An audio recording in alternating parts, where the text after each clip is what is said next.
All right, so we had a very eventful weekend, to say the least. There was, of course, all of the meme tokens, meme coins going around with the Trump coin, the Melania coin, and then a variety of other ones that came from that. So pretty crazy in crypto land. And then also we had the inauguration today on Monday.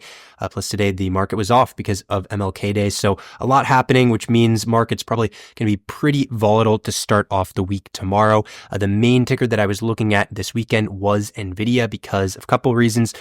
First of all, we did have a failed breakout of this range, and the range you can see here, technical wise, is between this over here, this green box or rectangle, whatever you want to call it, near the top, that's the supply zone, and then the lower end, the demand zone, this green box. And as you can see over here, we actually had a very hard rejection on the daily after it attempted to break out, grab some liquidity above the previous all-time high, and then it fell all the way back within it and then fell below the range afterwards. So as of this week, or going into the week, we are just retesting that range again. If we are able to get back above on it, then that is something that we can see upside to the 150s again, potentially all-time high after. But we need to get above roughly 141 back within the range. So far, in terms of a positive development, we are above this downtrend, this trend line right here that you can see, the orange one. So this was the previous downtrend. We broke above it, came back down, retested, then fell under, but then it closed the weekly and daily above that trend line to end last week. So that's a good development, but we still do need to see this get back above 141 in order for it to continue higher. There's a couple other things to this because one, you can look at NVIDIA technicals. For all intents and purposes, it has been consolidating for quite a while so far. The reason why I'm looking at a potential bullish bias on this before it confirms it with that break above 141 is because of SMH. So this is the Semiconductor ETF, and this one has a very hefty downtrend that we broke out of just recently over here. As you can see, starts from this high pivot in July of last year, goes down to the next low over here on November 8th. Then you can see respected a couple other times as of more recent in December. We broke out above via the gap up, but then it fell right back under again. But then last week we were able to reclaim it on Wednesday, was able to hold on Thursday despite the red day, and then a nice gap up and green close on Friday. So far, this means we did reclaim that downtrend. We're back above the downtrend, and that is bullish, net bullish for the entirety of the semiconductor sector, which of course has implications for Nvidia. So this is something that I'm watching very closely. If for whatever reason SMH were to fall back under this trend line over here, I would not be interested in watching Nvidia anymore, just because this needs to stay above for everything to be more net bullish across the board. But because we are above it, because it was able to reclaim that level, I'm interested in checking out some of these semiconductors. Obviously, Nvidia is the main one, but AMD would be the secondary over here. I don't like the look of this chart that much. It does need to still get back above this orange trend line over here, and I'll show you where I drew that from this major low pivot over here. And then you can see numerous other supports throughout this time period, and then just recently we did retest that on Friday and it rejected. So AMD would need to get above roughly 122, 26, 123-ish in order to have a lot more upside to fill this gap from over here. This is more of a bearish chart setup though, because we have a 3 black crows on the daily. So these 3 candles are 3 black crows. Typically that's a precursor to more downside eventually after some type of a dead cat bounce, which is exactly what we're seeing right now. So this one I'm going to keep to the side, and I just wanted to share the reasoning that I have for that. So that's why I'm mainly focused on Nvidia. But of course, do want to see it get back above 141, and then I can enter that potential position. Now, it's not only the technicals that I'm focusing on here. I'm also looking at the flow because there was quite a bit of bullish flow actually on Nvidia last week. For starters, earlier on in the week, as we can see over here, this was January 14th. We did see both of these call orders. These are pretty short dated, all things considered, because they expire at the end of the month. So it's only about a week or two from now.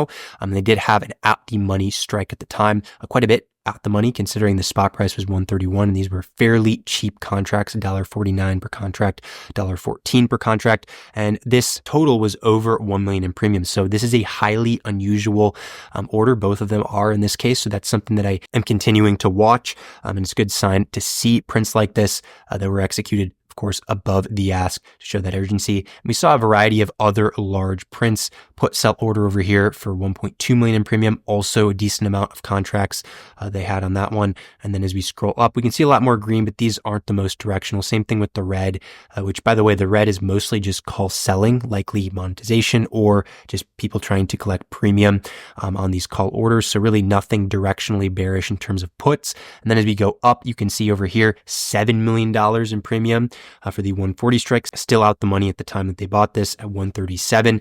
This one, of course, does have a little bit more time until it expires. So not the same as those short dated ones, which are very short bullish in the near term, but good to see that there's a lot of premium regardless of the duration that they're going to hold. And then we saw another one over here later on. So over 14 million in premium at the 140 strike for these 116.26 calls that are leaps, by the way. So a lot of premium going into those. And again, like I said, nothing directionally bearish in terms of puts, just all around call orders over here. Same thing as we saw earlier, 6.1 million in premium, 2.7 million in premium going into those 140 strike, 116.26 call orders. So a lot of premium to the bull side that we saw last week. And I can actually show that to you here in the flow overview. If we look and filter throughout the entirety of the week, we can see Nvidia at the top by far in terms of overall bullish flow at $387 million worth of premium last week in bullish flow. So that is quite a bit. Definitely a lot in terms of orders as well. 2,446 of those were bullish orders. So definitely a lot of bullish flow despite that rejection that we saw about 2 or 3 weeks ago now. So there is potential for this to bounce back. And the last thing I'll mention on Nvidia before going over to the S&P 500 is the actual setup that I plan on taking this week. And we'll go over to the 15-minute to show you here. But essentially, like I said, I am not interested in longs. And I want to make this clear, not interested in longs below this box over here. There's a reason I have this box, this previous demand zone, now supply zone, highlighted here. And that's because, as you can see, we did reject it on the retest so far. So it's possible that this could just be a retest up here and then a rejection that falls down. Could definitely be the case. I'm not trying to predict that it will go above. What I am saying, however, is if it does go above that 141 level and it can close an hourly candle above, and that's something that I'm willing to add, and my risk would be 138.26 hourly candle close below that level. So I'm risking about 3, 4, maybe even 5, depending on where the hourly closes, points of risk for potential of this going to 150 plus. And if it does go back to 150, very likely it goes beyond to all-time highs afterwards, which would mean we'd be in the mid 150s, which would make this fairly decent in terms of overall risk reward. So looking for something around 141 with that confirmation candle close, like I said, and as long as it remains above this 138.23 on the hourly candle, then I'll continue to hold it ideally for a lot higher into 150 and beyond. So that's my plan for Nvidia this week. Again, would like to see SMH continue to stay above. Regardless, mentioned SPY briefly over here for you guys. SPY did see a nice breakout last week. This is a previous drawing that I had from before when I was using Fibonacci in a previous video, but we did have the breakout above this downtrend over here. So you can see this orange line, very similar to what I showed you on SMH, on Nvidia as well. We did have a downtrend here, broke out above with that gap up. And so far, based on the future session, it is another gap up. We'll see if it is able to hold by tomorrow, but it is en route to my original target of 602.70. If we can get above 602.70, then the final target would be 608.46.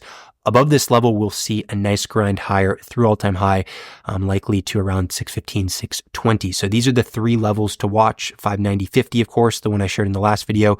I just zoomed in on accident there, but 590.50 over here. That was the first level since we got above that. And then we got above this downtrend, then 602.70 would be the next target. And looks like we're en route to that, like I said, and then 608.46. And above that, clear skies ahead. So that's the plan for SPY this week. Definitely plan on trading that as long as it can hold the levels that I mentioned in this video. Regardless, as always, appreciate you guys watching this video, and I'll see you next time.